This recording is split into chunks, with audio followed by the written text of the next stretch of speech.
little bit about Weathermatic. As I said, for years we were an innovator in the industry. Some of the things that we've come up with, we had the first soil moisture sensing controllers in the early 50s. We were a rotary gear drive leader beginning in 1960. The old turbojet, the brass gear drives. We developed ASTM standards for pipe sizing. Most of you don't know, but Weathermatic used to extrude plastic PVC pipe in Dallas. First mill match precipitation rate nozzles, which are still in use today, the B series or the 5500 series, whichever one you want to call. First electric solenoid operated valve. Again, that was in the 50s. First rain sensing shut-off device. How many of you remember the 950 rain stat? There's been a lot of those sold up in this marketplace. First solid state irrigation controller, the SSV controller, and then the first dial-based irrigation controller was the Mark series. Unfortunately, we didn't do a very good job on the patent, and it became kind of an industry standard about 6 months after we introduced the product. We are a full line equipment manufacturer. We've got 5 lines of valves with a 40+ year track record on them. Rotors, we make residential and commercial rotors. Surprisingly to most people that know us, who consider us a valve manufacturing company, the rotor is our largest volume selling product, the T3 and the CT70s. Sprays, we make commercial quality, industry compatibility, a full nozzle line. When you look at the complete nozzle line available on the sprays, it's probably the widest selection of nozzles available in the industry today. And on controllers, we go all the way from simple residential to central control with auto ET. In fact, this is one of the better areas for our central control sales. H.D. Fowler is probably our leading distributor in the country on central control sales within the United States, probably within the world. King County, for example, Seattle U, City of Auburn, just among some of them where we've got it installed. We have been on some rather high-profile jobs over the years. Here's just 4 of them that we've been on. Capitol Hill, Biltmore Estate, largest residence in the United States out of Colorado Springs, Buckingham Palace, and the College Football Hall of Fame. In fact, the contractor that did the College Football Hall of Fame was in the factory 2 weeks ago receiving certification on this new controller. Our mission to the industry right now, we manufacture the highest quality water efficient irrigation products with a passionate commitment to our dedicated family of customers. Okay, this is a key point for us in the fact that we deal on the professional side of the marketplace, period. We do not participate in the retail side of the marketplace. So you won't find our equipment at Home Depot or Lowe's or Builder Square, or whoever you have up here. Our priorities as a company are this. Number one is quality. No matter what we do as far as product and sales programs, if we don't build a quality product, it's all for naught. Over the last 3 years, we put a lot of time and effort into raising our quality level to the point that we're comfortable with it. Our failure rates are way less than 1% on every product that we make. Availability, if you've got a good product and you can't deliver it, you're out of business. So availability is number 2. Profitability, okay?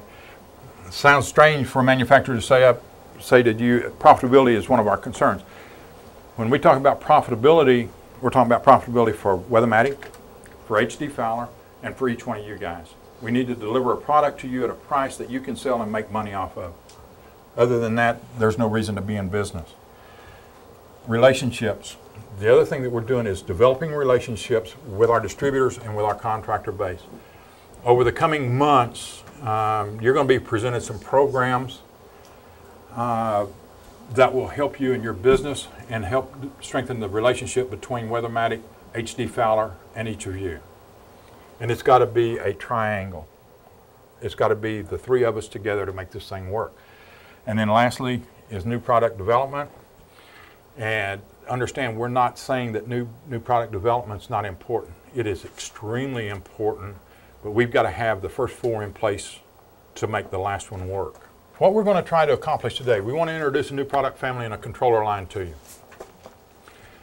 SmartLine is a family. It's not just a product. Highlight the need for new water conserving controller technology. I think all of you are aware of the water problems that we're starting to run into today. Now, the next thing we want to do is discuss ET functionality, how it works, what it is, what it means to you. I want to show you the field results that I just talked to you about earlier where we've done the pilot programs and the beta testing.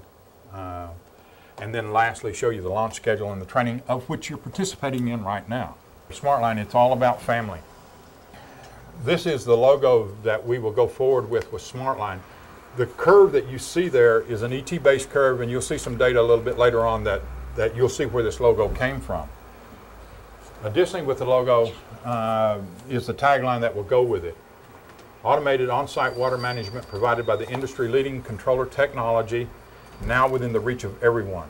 Again, we're driving it down to the lower end of the marketplace. And when I say lower end, understand we're getting away from the $100,000 type systems. What we tried to accomplish with this controller was to make weather-based auto-adjusting water affordable for all irrigation systems worldwide. We wanted to create a modular residential and commercial controller with a common user interface. When you look at this interface and you learn how to program the residential side of it and like commercial side, you'll be able to transfer that data right straight into the heavy commercial side of this thing, which we'll show you a little bit later as we go down the road. We want to minimize parts and SKUs to lessen inventory requirements. Inventory has become a burden to all levels of irrigation right now, both at your level, at the distributor level, and at the manufacturing level. So what we tried to do was reduce the number of SKUs. What we've actually done is taken 3 controller models and replaced 30 with it. Okay? And then the other thing that we had to do while we did this was build an electronically and mechanically robust unit that can be used in adverse field conditions. All of you know that when you walk off of the job and you turn it over to the owner, it just went from a nice control situation into an adverse situation. So what we had to do was make sure that it would work in all situations. The SmartLine family right now consists of the SL800, which is a 4 to an 8 zone controller, the SL1600, which is what we have right here, 4 to 16 zones. The SL4800 will be 12 to 48 zones, and then the SLW series, the on-site weather monitors. Okay. And as we go through, we'll talk a little bit more in depth about each one of those. The SL800 is a 4-zone base model, expandable to 8 zones in 2 2-station modules. So you can have a 4, 6, or an 8. The SL1600 is a 4-zone base model, expandable to 16 zones. The modules are 4-zone modules. The SL4800 is a 12-zone base model, expandable to 48, uses the same module that the SL1600 does. Okay, so now then you don't have to worry about carrying multiple modules on your trucks or in inventory to handle this. The SLM2 is a 2-zone module used for the SL800, and let me tell you about the SL800 right quick. The SL800 will be available probably midsummer, and it's going to be what we call a track pack. It's going to be aimed at the production housing market, to where price is all important. So to maintain that structure with that, we ended up having to design a different set of modules for it. And then the SLM4 is the 4-zone module used in the SL1600 and the SL4800. When we get the line completed later this spring, there will be 4 weather monitors available. The SLW10 will be a wired compact version of this. The SLW15 will be a wireless version of it. This is the SLW20 that's a commercial on-site weather monitor, and then the SLW25 will be the wireless version of that. Okay, pricing on these things will run, and I'm going to talk list price. Sure. So if you need to know what your net's going to be, you're going to have to talk to one of the guys at Fowler for it. List pricing on the weather monitors themselves will run from $175 for the wired compact up to $399 for the wireless commercial. One of the things that we tried to do with this controller was make it feature rich. And there's, not only did we try to make it feature rich, but we tried to put usable features in there. And we aimed at 3 different types of the marketplace.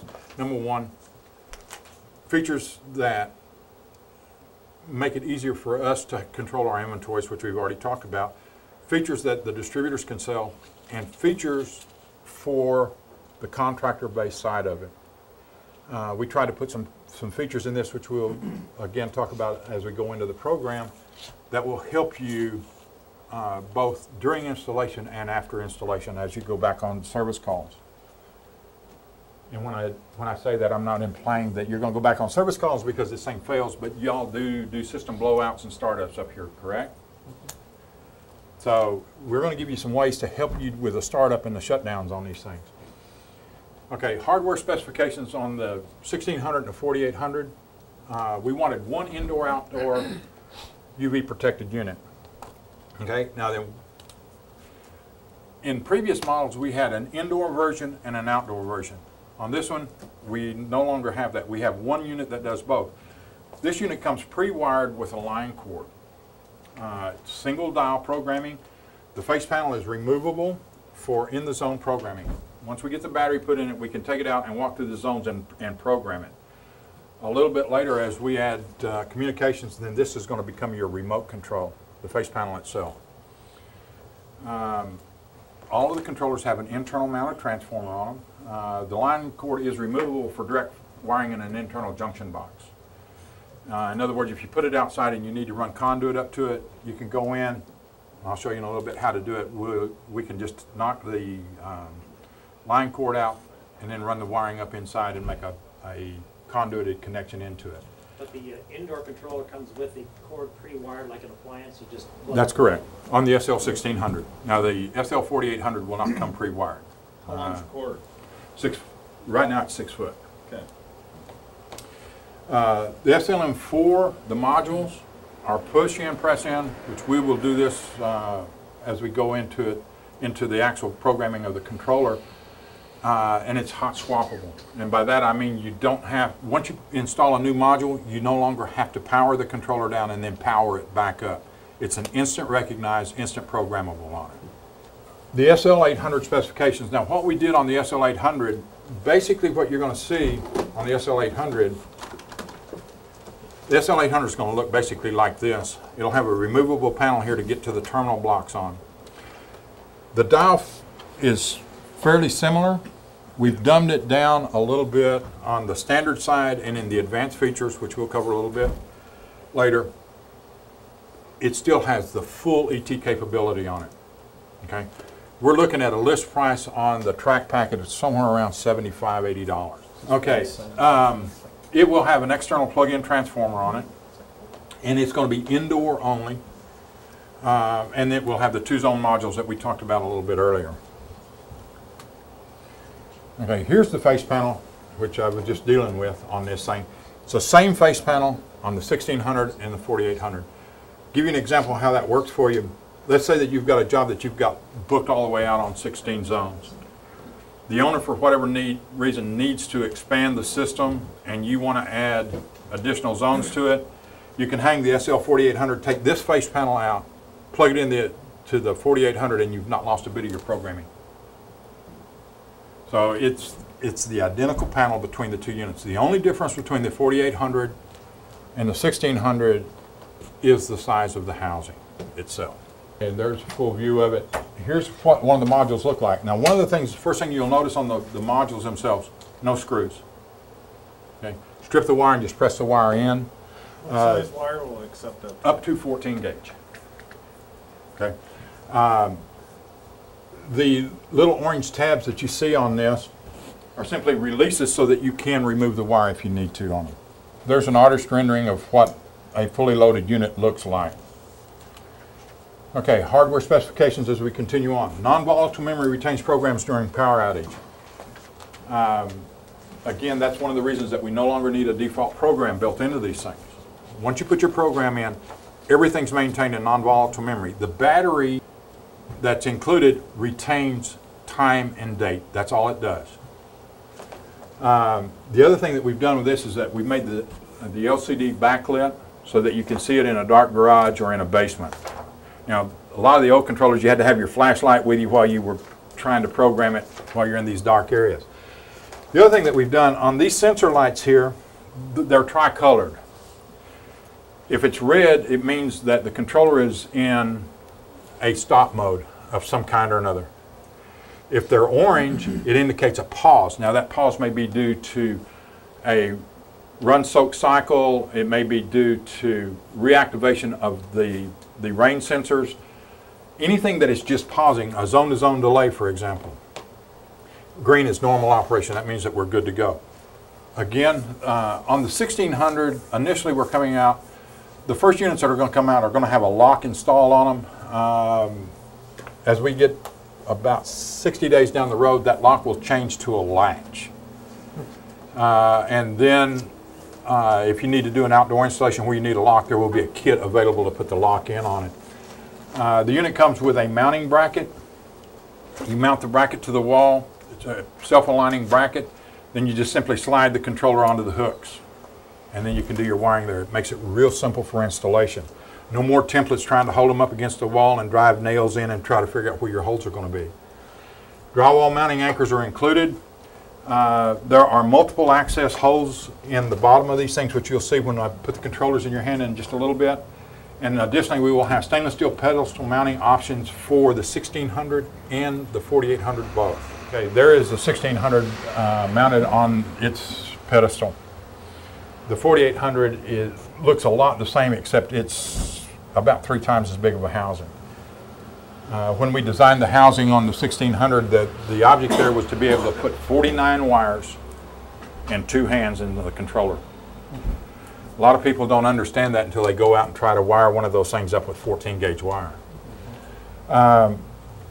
What we're showing you on the back side here, these are the 3 brackets, or the 3 hangers that slide onto the bracket to mount the controller.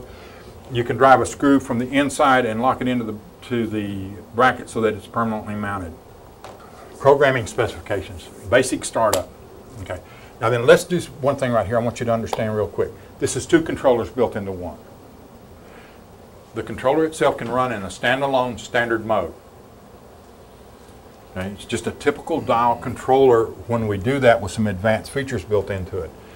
The second phase is the auto adjust phase, and all we have to do that is just add the weather monitor. The software is already included in the controller, so we don't have to change any panels out on a retrofit. All we have to do is hang the monitor and we're off to the races. Now then, here's an interesting thought for you guys. When you're looking at this, Larry, what would it take for you to double your controller sales? Offer more things. You'd have to sell more controllers, right? Yeah. Okay, if you look at selling this thing, 8-station controller on this, 4-station base unit with a 4-station module, or an extra 4-station module in it, bringing it to 8 stations, we'll list it at $175. Weather monitor, the most inexpensive weather monitor that we make is $175 list. You sell the combination, you just doubled your controller sales as far as dollar volume goes without having to do anything else. Okay? The next thing that we've done on zone run times, all zones are capable of 1 minute to 9 hours and 55 minutes. No more having to pull jumpers, no more having to do anything special to get it into that. All stations are built with that time capability into them already. Wiring days, we're going to let you do odd, true odd programming, which means that we will eliminate the 31st of the month and the 29th of February. In odd programming, we never want 2 days to water back to back. Even day, interval, and we'll let you set your interval anywhere from 1 to 30 days. And then custom days of the week, where you can actually go and say, I want to order Monday, Wednesday, Friday on it. We started at a few of the advanced features at this point in time. I'm going to let you have the capability of setting omit times. Okay? For you guys that are used to working centrals, normally what you do is set a watering window in a central controller. With this thing, we're going to set a window that we cannot water in. For example, Dallas, Texas has a law that says you can't water from 10 o'clock in the morning till 6 o'clock in the afternoon. That time period has to be dead. This controller, you can set that up and assure that. The next thing that we will do is allow you to omit days of the week. Generally, a good example of this is, say, your yard maintenance people come by on Thursday. I never want it to water on Thursday. We just block Thursday out. And then the last thing that we will do, we will let you have up to 7 event days that you can block out. And those are calendar days. Okay? July the 4th, your wife's birthday, your husband's birthday, Christmas. Why you'd ever want to water on Christmas Day, I don't know, but anything that is a date specific. This thing has a 100-year calendar built into it. So it will remember those dates on an ongoing basis until you come in and change those specific dates. You can use any one or all of those in combination. Okay? And then the last thing that we've done with this on the standard side is a seasonal percent adjust. What we've done is set up to where you can do by program, by month. One of the things that we use to classify this is kind of a poor man's ET. You can go in, let's say you turn your system on in March, you may set it to 15%, ramp up to 100% in July or August. And let's say you ramp up to 100% in July, go 110% in August, and then ramp it back down. And it will automatically make those changes for you at the end of every month. Okay? And that's not in the auto adjust side, that's in the standard side of the controller. Okay, within the advanced functions, what we're going to do is we're going to give you some capabilities here that are kind of unusual in a control of this size and this price range. Number one, I'm going to give you the ability to put in global delays between zones, anywhere from 1 minute to 3 hour delay between zones. Okay, why would you ever use something like that? There's a couple of readily obvious examples. One of them would be, let's say that we're running a pump and we're running 2 and 3 inch valves. One of the things that can happen to you is you get 2 of those 3 inch valves on at one time, you might throw that pump into a high flow shutdown. So what you can do is put a delay between each one of those zones to assure that the lead valve is shut off before the next valve in line opens up. Okay. The other thing that you can use it for, and one of our beta sites used it for this, is to allow a well to recover between zones. Okay. The next thing that we can do is program the master valve pump start by zone. Let's say that I need to have a pump to run my rotors, but I don't need it for the drip zones and the spray zones. All I do is go in and deassign the master valve on those particular zones. Okay, and only leave the zones running on the high flow side. The next thing that we can do with this is we can actually program the master valve on and off with delays. Okay, what I mean by that is I want to start the master valve with the pump up X amount of time before I turn the zone valves on. In other words, I want to get the pump up to speed, I want to get the main lines pressurized. So what I'll do is give you the ability to go anywhere from 1 second to 1 minute with the master valve pump operating before I turn the lead zone valve on. Additionally, I'm going to give you the option of setting the master valve delay off.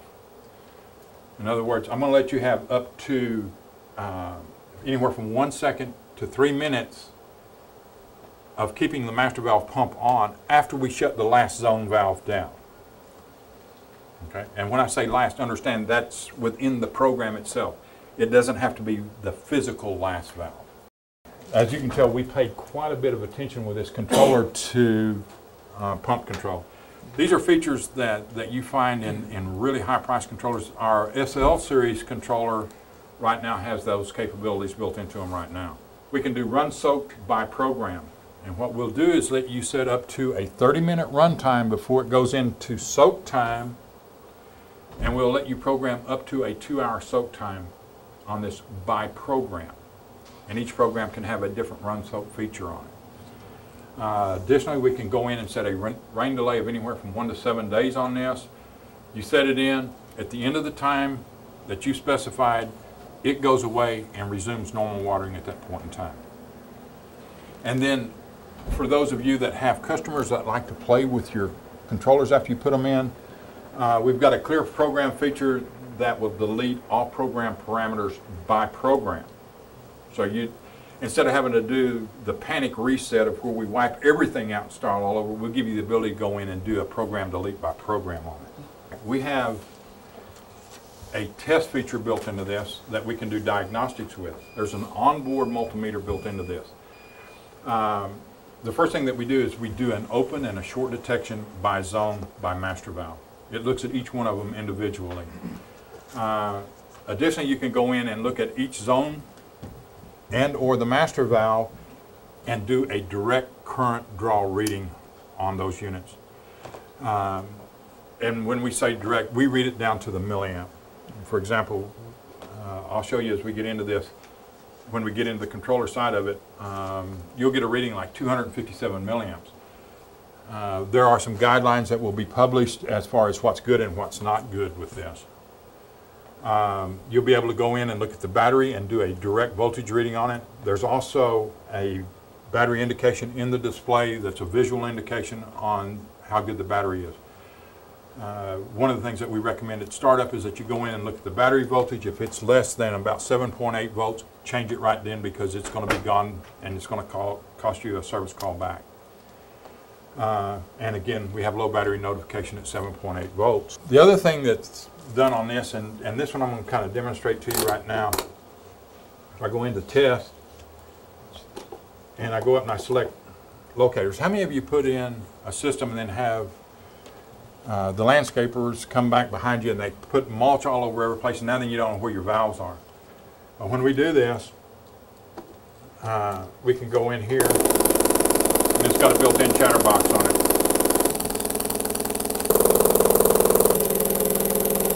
I've got 4 solenoids hooked up to the back of this, so. You can hear this as you're walking around the property, and I mean, we've done it in some of our beta sites just to prove a point. The one thing that we do recommend that when you use this is that you kill the water pressure. What we're doing is sending a unique electrical current downstream, and that's causing that solenoid to pop, or the actuator to pop up and hit the stop slug in the top of the solenoid, creating that tapping sound. Then we shut the current off long enough to let it get completely retracted so that we get maximum speed of it coming up so we get maximum sound out of it. If you've got pressure on it, it slows that speed down and dulls the sound. So just kill your water pressure and it makes a neat little tool for you on the site. Okay, on the remote specifications, the optional remote package will include transceivers for the programming module, which is this right here, and the housing itself, so it will talk back and forth. We've got a 600-foot range between this, the wireless, and this housing, and we'll also have a 600-foot range between the face panel and the housing itself also, as far as using it as a programmable remote in the field. Additionally, the programming module can be permanently mounted independently in a user-friendly environment.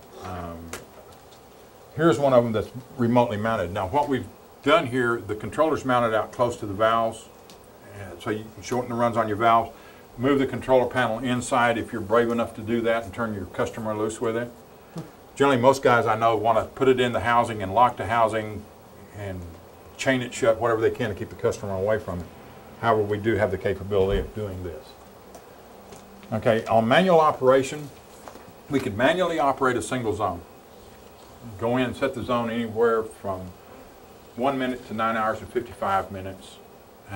When it finishes, then it reverts back to a full automatic run on it. And again, it's by single zone. On the manual test, we made a change here, typical, contrary to what we typically do, in that the settings are from 10 seconds to 10 minutes. And what we found is most of the people that use this controller like the 20-second setting to do walkthroughs with. How many times have you stood out there for a minute waiting for one zone to finish while another one starts? It's a waste of time. And we found that 20-second, everybody really likes it. Now then, the other thing that it does, when we go into the manual test, we set the time, we move it back to the run position. The first thing it does is go in and do a diagnostic test on each one of the solenoids. If there's a problem, it'll throw a fault display, or throw a fault indication into the display. You can go down to your advanced functions and see exactly what the problem was at that point in time. And the last thing that we can do here is, with a program involved in it, I can select the program itself, A, B, C, or D, and hit the Run Manual Program button, and create a semi-automatic run at that point in time. Okay, one button push on it. For those of you that work outside of the United States, which probably there's no one here that does this, we do an auto recognition of 50 hertz power, and it automatically converts to a 24-hour clock. Right now, CEUL, CSA, and CMARC have been applied for, and approval is pending on them. Basically, what you're looking at, how many of you have heard of a chatterbox before? That's basically what we built into this thing as a chatterbox. It's a little different technique in the way that we do the frequencies, but it does the same functionality on it. That pretty well covers your standard basic programming within the controller. Okay? In other words, most of that's covered without using this. This side of the controller itself is the auto adjust side. Auto adjust side is basically what it says. It's auto adjusting. It looks at data every day and makes decisions. A lot of people are still using the term ET. The term smart controllers are in place now. What's driving this is a convergence of trends within the industry right now. And the convergence of trends that we're talking about are all affecting our water supply. Landscaping demands, the rising cost of water, radical weather changes, regulation, limited resources, and population pressures. One of the things that we've talked to the SPU, for example, about, even though they have adequate water supplies in most cases, one of the problems they have is the delivery infrastructure within certain communities are being overtaxed because they don't have any way to expand that capability. So rather than going in and spending billions of dollars replacing that infrastructure, they're going in and saying, okay, let's control it from the other end, let's control water usage. That's one of the big demands that's driving this type of industry. As the cost of water rises because of processing cost, it's going to become terribly expensive to buy water. To give you an example, Marin Water District just north of San Francisco has a 4-tier approach that they use. If you use over 140 CCFs, and 1 CCF is equal to 740 gallons, the price of water goes up to $14.78 per CCF. One of the sites I'll show you a little bit later in the presentation was getting a water bill of $4,000 every 2 months. There's a triangle of efficiency that most of you have heard about within the industry over the last 10 or 15 years. This has been a topic of conversation. There's a three-legged approach to irrigation. You've got to have an accurate design, you've got to have proper installation, and proactive management. A couple of years ago, we funded a study to find out how the industry rated itself within this triangle of efficiency. Accurately designed, the industry graded itself pretty well as average. Proper application of products, efficient equipment selection, and attention to hydraulic zoning and uniformity. Now understand, this encompasses the really good guys all the way down to the trunk slammers. Okay? But overall came out with a C grade. Now then, as far as installation goes, we actually got a D. I mean, that's the industry feedback that we've got. Install and maintain with quality, understanding of irrigation requirements, and proper controller programming. The last two is where the failure really took place. Generally, you can get them installed and maintained pretty well. I mean, you'd classify it as a C or better. But understanding of the irrigation requirements and proper controller programming was horrible. That pulled that grade down to a D. The last one is actively managed. It's a failure. Absolutely a failure within the industry today. The possible exception to that being the upper end central control type projects where they're using ET-based watering already. And part of this is you've got to understand the growth cycles. You know, you have to use ET or some kind of weather-based technology to help make the decisions, which has not been available up until now, and a process for proactive management. And that's where this thing comes into effect, and that's what we tried to attack, was the active management side of this.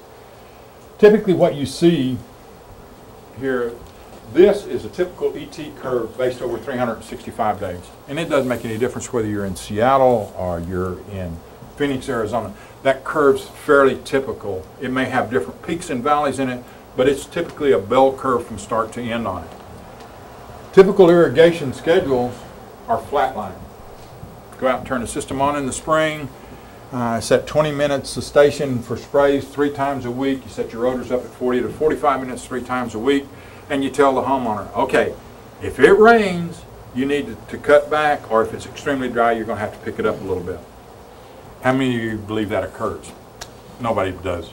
All right. Darren may be the only anal retentive person in the room where that's concerned, but most people just, once it's set and you walk off the job, that's where it's going to be stay until you come back and change it.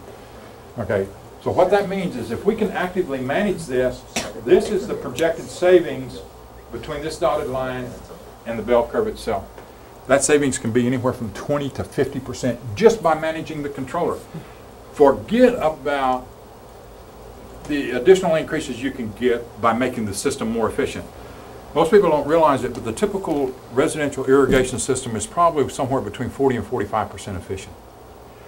Okay, if we can get, let's just take a typical 30 or 35% water savings by managing the controller, and we can add another 20 or 25% on by increasing the efficiency of the system. Now then all of a sudden you're talking about anywhere from a 50 to a 65% water saving. That's a lot of water over a year's time. Now then, the one thing you got to remember is you buy the product only once, but you buy the product only once, but you buy the water every month. And when I say that, I'm referring specifically to the process that we use. There are some other processes that require some monthly fees involved with them. This system does not require a monthly fee at all. Once you buy the product, you've got it. Okay, again, as we talked earlier, standard mode uses a user sets the run times and adjusts the run times. Never happens. In the patented auto adjust, we still use the clock, the calendar, the watering schedules, and the start times. The only thing that we ignore is the station run times. We absolutely ignore those. And we take data from the weather sensor and we make a daily decision on how much water has been used and what we're going to have to do to replace that water. The other thing is that this is an audit-based controller. And by that, we're going to do a basic system audit, a very simple audit to tell it the data parameters that it needs to make these calculations. And then that incorporated with the data that comes back from the SLW weather monitor, it will be able to do your daily zone run calculations for you. Okay. Now then, when I say daily run times, it calculates a run time or water usage each day. Now, if you're using let's say a 3rd-day watering cycle, it does a summation of those requirements up until the 3rd day, and then it makes the run for the water requirements or the summation of those water requirements. It's not going to set up a daily run time for you. Okay. All of us know that that's not a good deal. Now then, the process that we use is patented, and hopefully we wrote the patent on this better than we did on the dial-based controller. What we're going to do is look at real-time, on-site, and input by zone. Additionally, ROI is what? Return on investment. How fast will this thing pay for itself? SmartLine calculates ET in real time. Okay. There is nothing historical about this controller. It does an actual calculation every day for water loss and what it's going to take to replenish that water. Weather readings are monitored 24 hours a day. Instant notification of rain or freeze event. You'll notice that there's a rain sensor on top of this. It also functions as a freeze sensor. At 37 degrees, it shuts this baby down.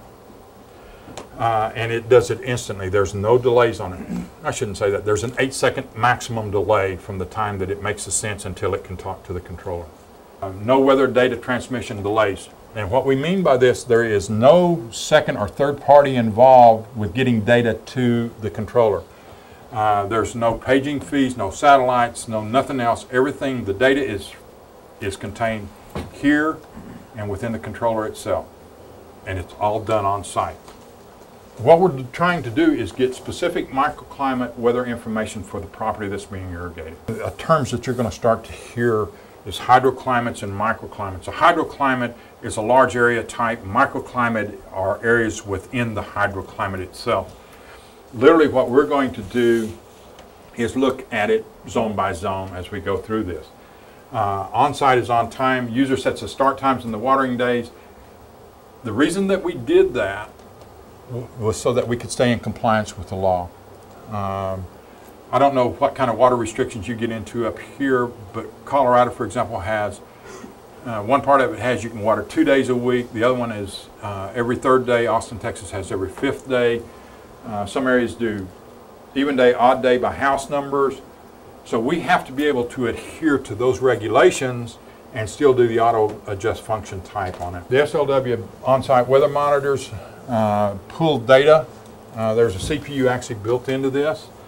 It collects the data and then at 11:50 at night transmits that weather data to the controller, and the controller then takes and melds that in with the user inputs that we're going to do and folds it into the algorithms to come up with a daily water loss calculation. Here again, the microprocessor records and processes weather data for the SmartLine controller. We look at rain freeze events. One of the things that we found out as we got into this, rain sensors work pretty good on shutoff.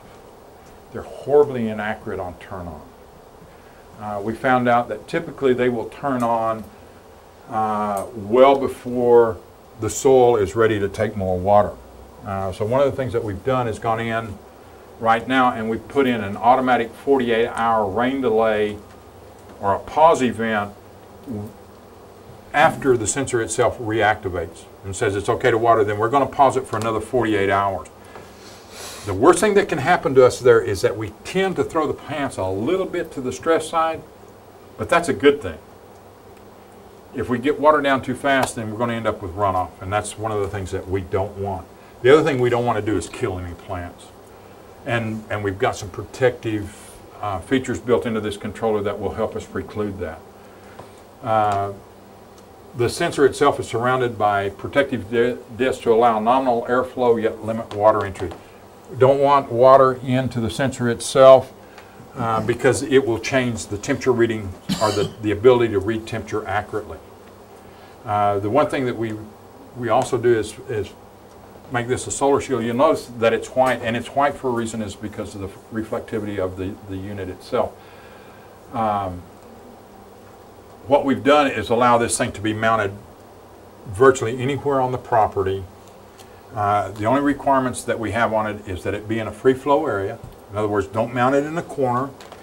Don't mount it over a heat source like a air conditioning vent or a heat vent or directly over a roof. Okay. Other than that, the only other requirement, I need that to where it can get rain. Okay. So that's the only requirements that we have on mounting this thing. The input measures the daily high-low ambient temperatures and reports it back to SmartLine. Okay, that becomes the basis for what we're going to do with the calculations inside. And for those of you that will hear, this is not a true ET-based controller. It's not true. We use a formula called Hargraves to do this, and I'll show you the accuracy of this. The output on this is a temperature differential is a variable used with solar radiation to automatically calculate runtime adjustments. Okay, and that's a very high view of what we're actually doing there. But it gives you an idea of what we're looking for. What we gain by an on-site weather monitor, there's no monthly recurring fees. Okay, with the paging services, you're going to have to pay a fee every month. And it may be a small fee, but there's going to be a fee that's going to be required. No major investment. As we've talked before, the list price on the monitor itself is under $200. No third-party service dependence, no satellite pager communication issues, no weather transmission data delays, no stringent location requirements, and no maintenance requirements. The only maintenance requirement on this is that periodically You may have to change the battery in this, and right now we're estimating battery life on the sensor itself at a little better than 3 years. How this works. Typically when you look at weather and you have a wet period, the humidity is high, right? When you have a high humidity, the one thing you get is a suppression of the TD, or the temperature differential. The drier it is, the wider that gap becomes. And you can see that as you go through the years, through the year on a daily basis. If you watch the humidity, you'll notice that the temperature differential compresses or expands according to the humidity level within the air. One of the things that we're looking for is a limited change in temperature reduces the requirements. So we end up with a low ET on those bases, and so now then we have a low water requirement. Likewise, if we go the opposite way, dry period has relatively low humidity, now then we get wild swings. Typically what you can see, for example, I've been up here in the summer and seen temperatures as high as 85, 90 degrees in the day, and with low humidity, you'll see temperatures dropping down into the 60s at night. So, I mean, you get a 25, 30 degree swing very easily.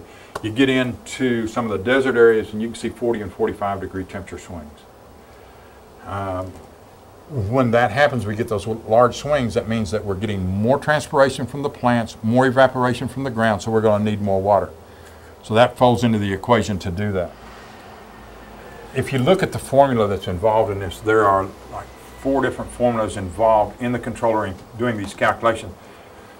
I'm going to be honest with you, I'm not smart enough to understand most of them.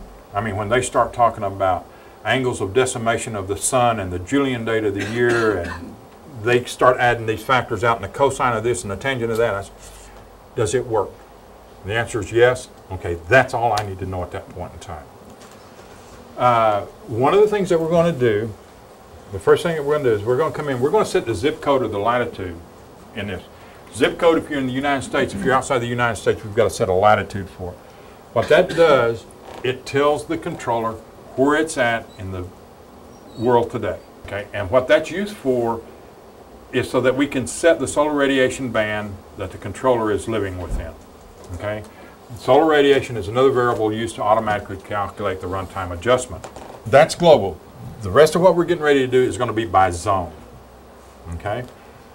Audit-based control eliminates arbitrary zone runtimes. The installer performs a simple audit by zone. What we're going to look for is sprinkler type, plant type, and soil type.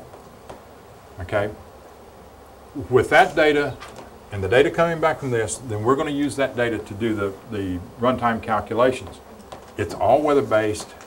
There is no time-based watering where this is involved. The weather is going to help us make the decision. By zone, we're going to set the sprinkler type. Sprinkler type is going to set the precipitation rate per zone. I need to know how much water is going down and what rate it's going down at. Okay, now then we've got certain defaults built into it. Rotor, spray, drip, or bubbler. Okay, we've taken part of the decision-making capability and put it into defaults. And to give you an example of how it works, the rotor is based at a ½ an inch an hour precipitation. Sprays are based at 1 inch an hour precipitation. Drips at 1.1, bubbler is at 2.3 inches per hour. Or if you know what the precipitation rate of that zone is, we'll let you actually go in and drive your own precipitation rate in anywhere from 0.2 of an hour up to 3 inches an hour. Okay. Typically what we think we're going to see there is architects and specifiers know what the precipitation rate that they've got planned for that zone is. They will dictate that on their plan for you to set into the controller. If you don't know and you don't want to go in and do a water audit, then you could go in and use one of the defaults. Now, one of the things you'll notice on this, how many of you believe that sprays actually work at 1 inch an hour? Typically they work at about 1.5 inches an hour if they're spaced properly. What we've done here is factor in an inefficiency rate on these things to pull that down a little bit. We're going to take part of that inefficiency and we're building that into the defaults. Okay. The other thing that if you know the inefficiencies yourself, then you can actually go in and set that rate yourself. The output of this is used in conjunction with plant type to establish zone run times. It's another variable. Now then, the plant type, when we put this in, what we're setting is a crop coefficient. Crop coefficients are a percentage of a base crop. The base crop for turf irrigation is bluegrass mown at 4 to 6 inches in height. Okay? Now then, how many of you believe people mow bluegrass that high? Nobody does. They typically mow it at 2 to 3 inches in height. When you do that, what you do is you reduce the leaf area, which reduces the transpiration of the plant. So when you look at cool season turf here on our default input, that's 80% of the base crop. Okay? Warm season turf, which you don't use up here, is at 60%. Annuals are at 150%. One of the things you need to keep in mind on annuals, the reason annuals are set that high, when you do the initial transplant, it takes a lot of water to get the roots to break the ball and get into the ground. Typically what you'd do is 6 to 8 weeks after you do the transplant, you'd come back and reduce the annuals to basically what a shrub watering is at that point in time. But I'm not killing plants, and the worst thing that can happen to me there is if you don't change it, I'm overwatering a little bit. Trees are at 80%, native is at 25%, or if you know what the crop factors are, you can go in and set your own crop factor. We'll let you set your crop factor anywhere from 10% to 100% in 1% increments, and then from 100% to 300% in 5% increments. Again, the output of this is used in conjunction with sprinkler type to establish the basis for run times. So now that we've got the basis for our run times built into this thing right now, right? We've got the data coming back from this. We've got the input by zone so that we know what's happening on the zones. Now then, there's another problem that occurs within irrigation systems today that needs to be managed. Runoff control. How do we handle runoff control? The first thing that we're going to do is we're going to go in and by zone, we're going to set the soil type. We're going to give you the choice of sandy, clay, or loam. Okay?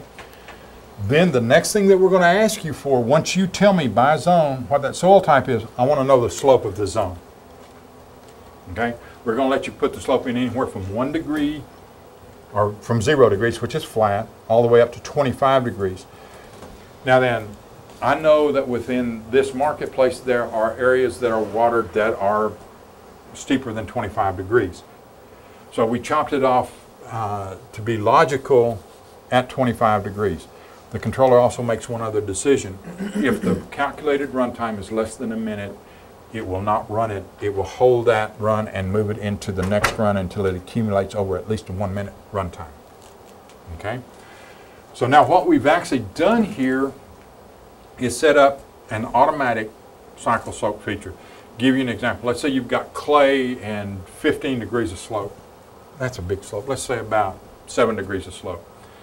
Typically what you'll probably see there is a maximum run time of about 8 minutes and a soak time of about 20 minutes. Now, the strange thing about this controller is that unlike a typical cycle soak feature to where it runs all the way through and then comes back and reruns again, this one will run sequentially through your program the first time, and then on the second go around it looks for the first station available that it can water. Okay, so depending upon your soil types and your plant types and your precipitation rates, it may water station 5 before it waters 2 and 3 before it waters 1. So it kind of becomes a symphony out there once you get past the first run. But what we're trying to do is keep that water window closed down so that you don't end up with extended water windows. In other words, start at 3 o'clock in the morning and end up at 12 o'clock at noon. So by using the first available station, we're able to keep that compressed back down into a reasonable runtime on it. One of the things our beta tests have shown that this algorithm works particularly well. We had no complaints on runoff with any of our beta sites on this. None. Okay. One of the other things you need to remember when you go to the auto adjust side. Typically within the marketplace today, the controllers that you have available to you, particularly in the residential side, you actually have to go in and develop your own cycle soak features, right? Set multiple start times, take your run times, cut them in a half or a third, and let the controller cycle through that way. With this controller, if you're using the auto adjust side, set one start time, let the controller take care of the cycle soak feature for you.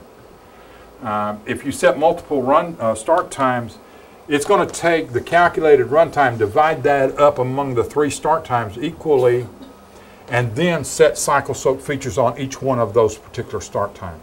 So now then, what you've done is blow your water window way out. Let the controller take care of it for you. So now then, we've eliminated runoff again, which is a big water waster. In the standard mode, this thing is a 4-program, 8 start time controller per program, and D can run concurrent with A, B, or C or automatic stacks. So D is designated for grip. Yeah, exactly.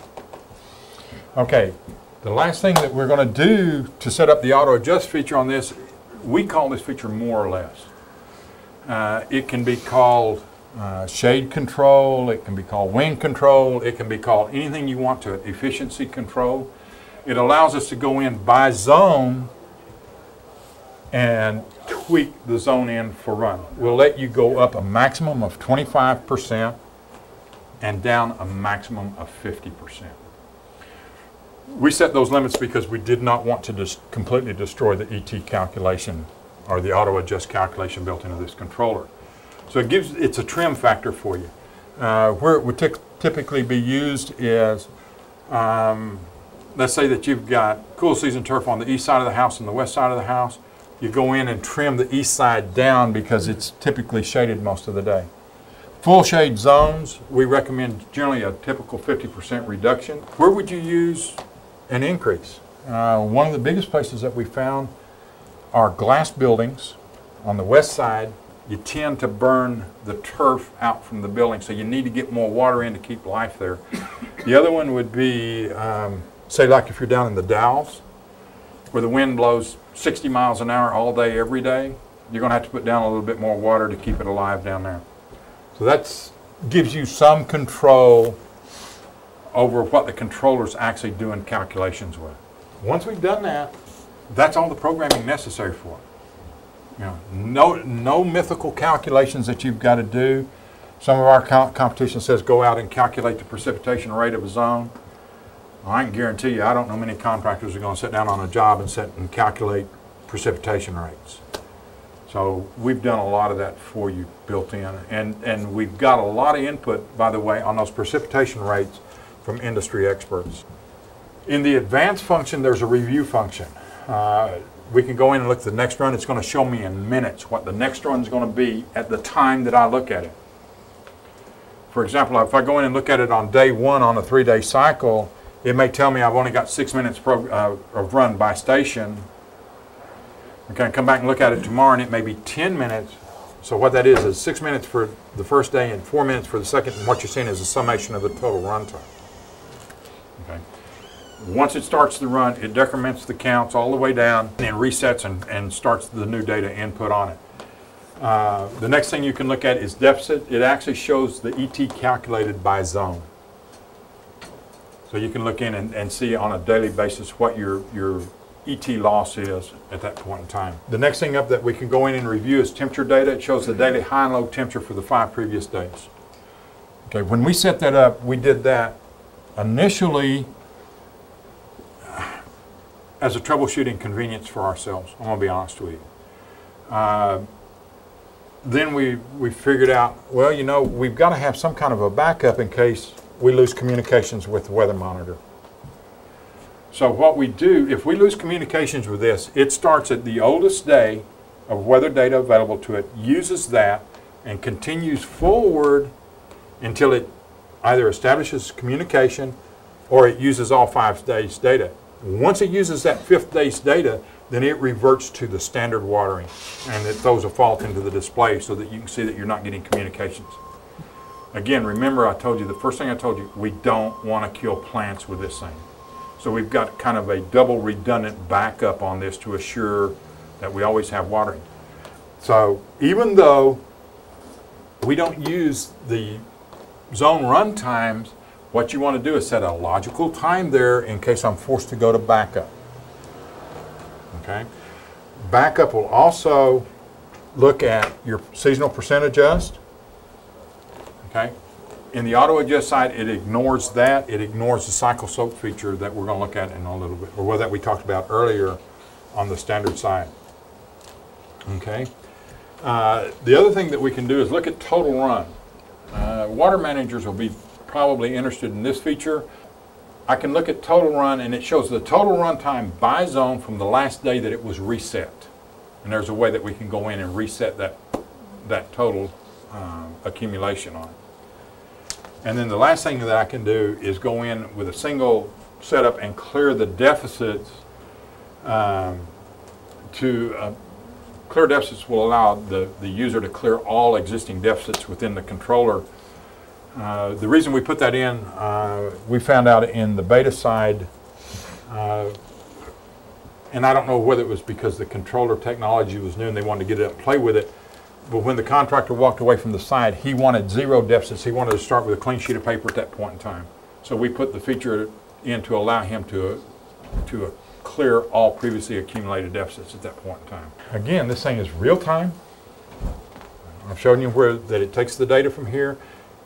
It's on site, the measurements are on site, and all the inputs are done by zone. Again, so there's nothing global about this other than setting the solar radiation band or the zip code. Okay? Now then, field results. We did 3 particular things outside of the factory that we looked at.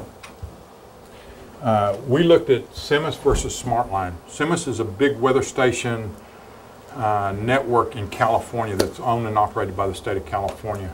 We did some comparisons between CMS output and SmartLine output. The other one, Northern Colorado Water Conservancy District, in 2000 started a pilot program of trying to validate whether auto-adjust controllers or smart controllers were a viable entity. And then Marin Municipal Water District did the same thing.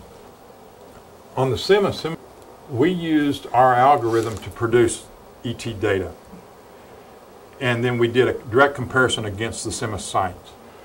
We picked 10 geographically diverse sites from Northern California all the way to Southern California, and we looked at 7 years worth of data from each one of those sites, and then did an overlay of what our calculations said it should be within that time frame. Here's a typical one. This is San Luis Obispo, 1997.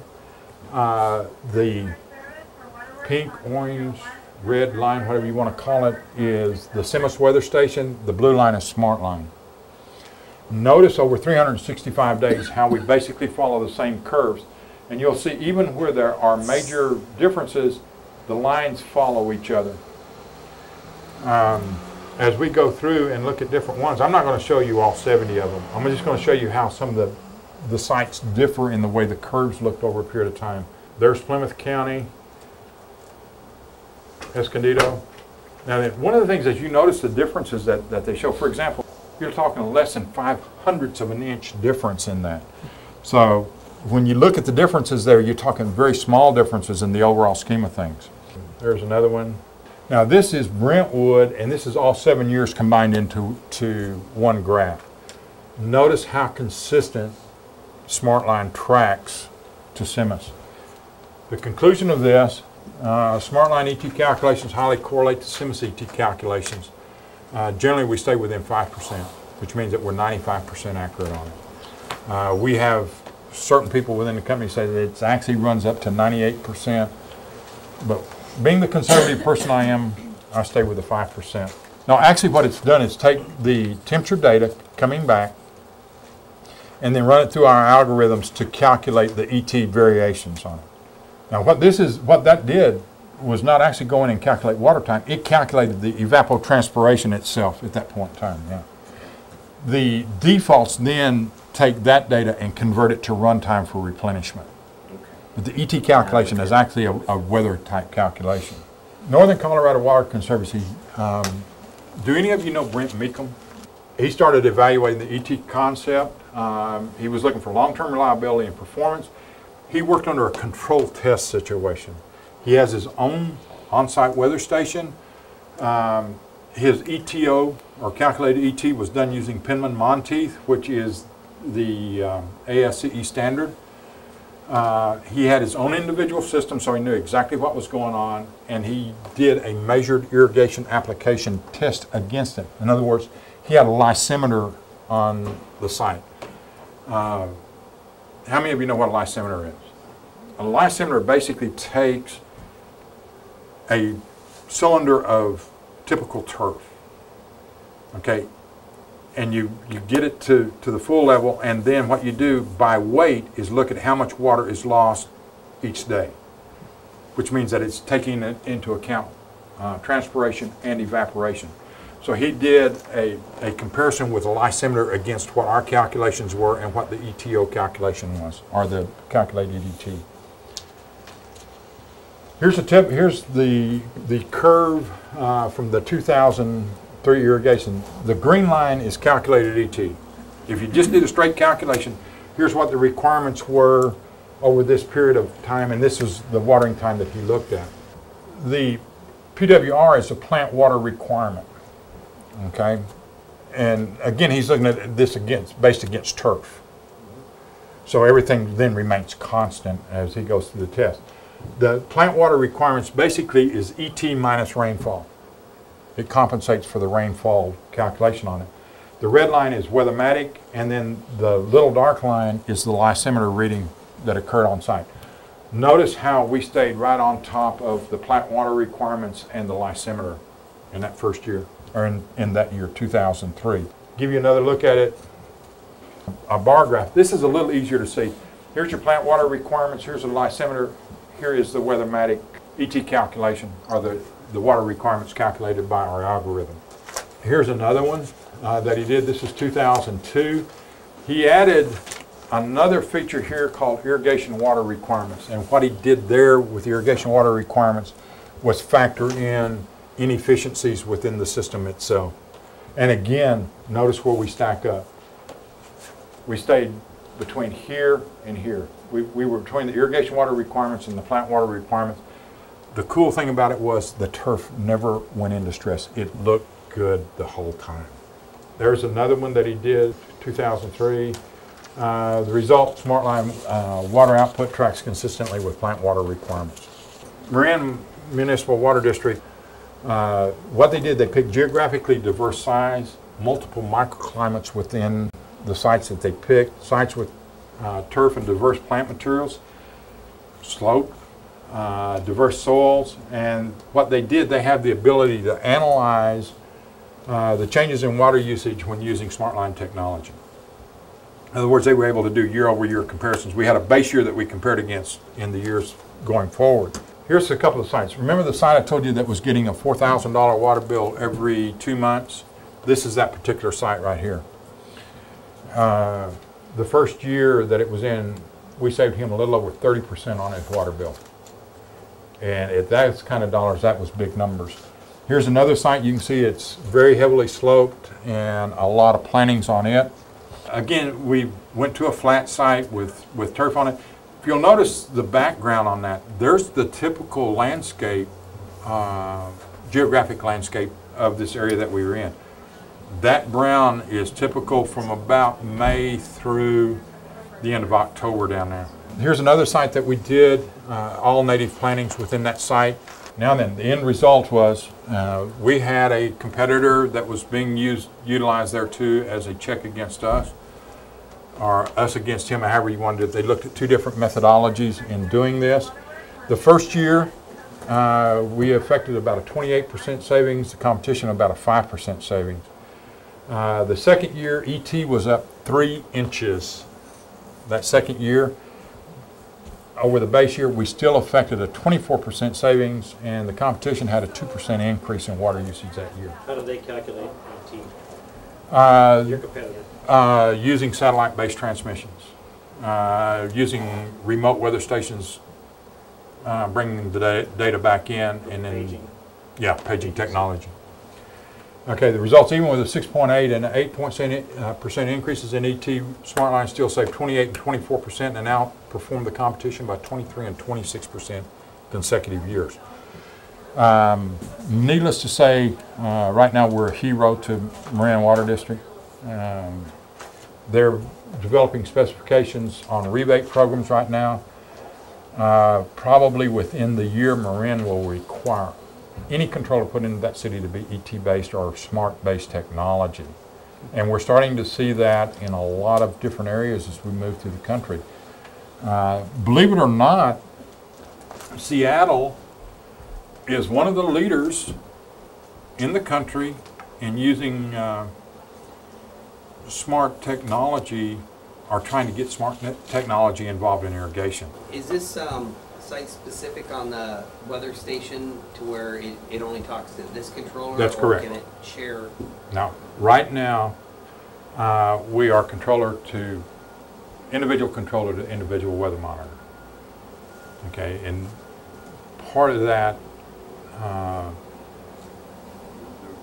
we've been asked about that a lot, and can we just have one weather monitor for an apartment complex, for example? That's still under discussion. That final decision hasn't been made, but right now the way it stands, it's going to be one for one. The product launch and development schedule. As I told you earlier, we filed for the patent on this in 1998. This isn't brand new technology to us. We've been working on this for a lot of years. In 1999, we started building prototypes on it. Our patent was awarded in 2000. And then Northern Colorado Water Conservancy started their test in 2000. And Marin started in 2001. And then we initiated the current project development cycle.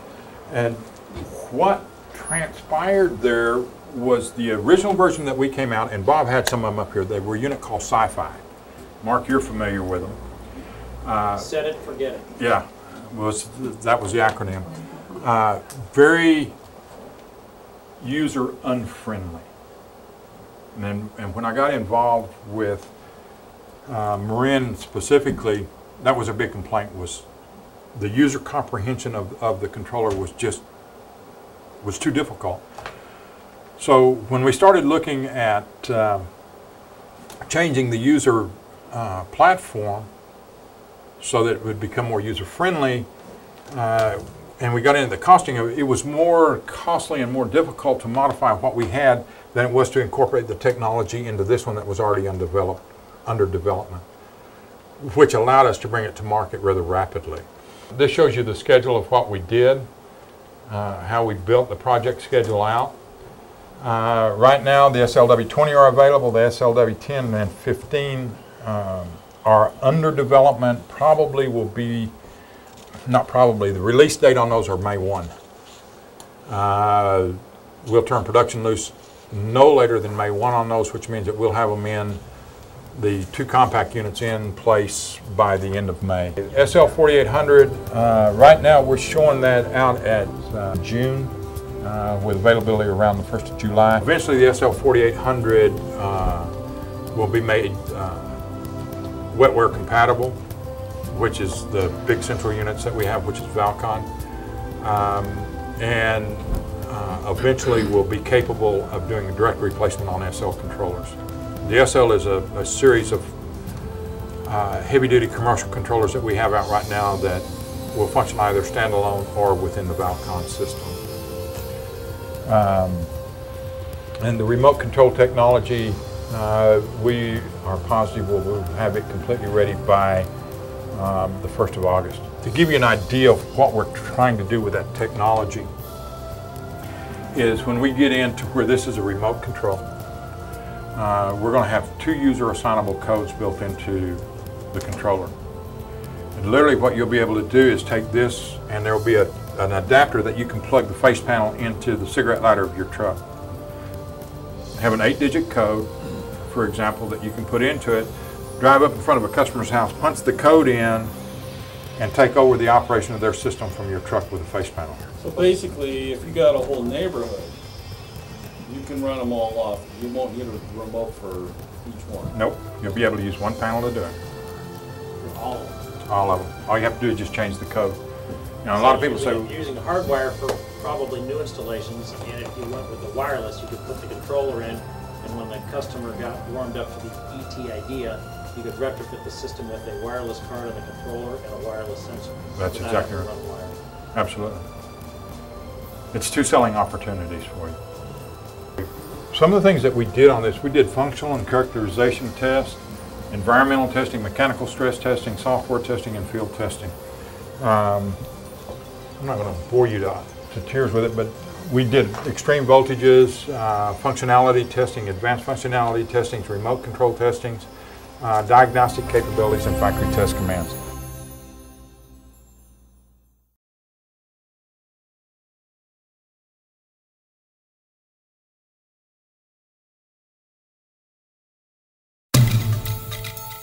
This is the mounting bracket that comes with every controller. You'll notice that we tried to be pretty specific on this. We've got one side that says wall side on it, the other one that says controller side, and this side right here says this end up. What we recommend you do is take and hang this off of a nail, let it self-align, then mark the 4 corners, and go ahead and set your stuff, and then just lock the controller onto it. What I want you to do is take the module out. The easy way to do it is push down with one hand and just snap it back. Once you got your 4-station module out, close the controller back up and let it power up. Let's rotate our dial over to set zone runtime. What does it tell you? 0 zones, okay? Now then, snap your modules back in again. What I just showed you was how it does an instant recognize on it. Instant meaning it takes about 3 or 4 seconds to recognize it. Okay, again, let's open the face panels back up. The first thing you want to do when you go onto the site is open up the battery compartment and install the battery. The reason we're going to do that is because if you don't, we'll have to reset the time every time you open it up. Notice one thing while you've got the controller open, there are no ribbon cables in this controller. It's actually a hard point connection, and the reason that we did that, we found, looking over the years, that cables tend to be a point of failure. Let's close them up and we'll start programming now. It's got to be closed to recognize the module. The first thing that we're going to do is we're going to set the time and date. When we set the time and date on this, that's going to pretty well teach you the programming methodology on the machine. Use the up-down arrows to change the flashing digits. Once you get the hour set, hit the next button, it moves to the minutes, and then hit next again, and it will allow you to set the date. One of the requirements for the communication to occur with this is that the time and date must be set. There's a flag that it's got a C in there that once you set the time and date on it. Okay, the next thing that we got to do is we got to set zone run times. Set zones 1, 2, 3, and 4. On zone 4, select program D and set zone 4 in program D. If you've already programmed it, it's going to come up and say that it's used. Okay? So what it's telling you, it won't let you put a zone in program D and likewise in A, B, or C.